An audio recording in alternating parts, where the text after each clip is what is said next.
各位街坊，咁今日咧已經係年初七啦，聽日年初八好多街坊要上班啦，係咪？呢個馬年過得實在係好快咯，因為馬蹄係好急噶嘛，咁所以好多事情發生得好快。咁咧有一件事咧就係墨西哥咧就發生咗比較大嘅動亂，佢哋嗰啲即係販毒嗰啲集團咧就造反啊，咁啊控制咗墨西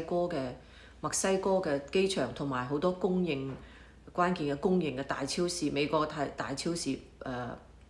譬如好似 Costco 咁，馬斯克已經喺推特上咧就發咗佢哋嗰啲毒販啊控制咗機場嗰啲照片同埋Costco 呢個大超市嘅照片。咁如果我就即係睇下墨西哥呢個左派呢個總統呢女總統有冇把炮，有冇能力將呢個動亂咧能夠盡快平息？如果唔係咧，會影響到我哋北美嗰個食物嘅供應鏈咯。因為好似加拿大70%-80%嗰啲都要依賴墨西哥，特別而家冬天啊，北美種唔到嘢，除咗墨西哥響南部嘛。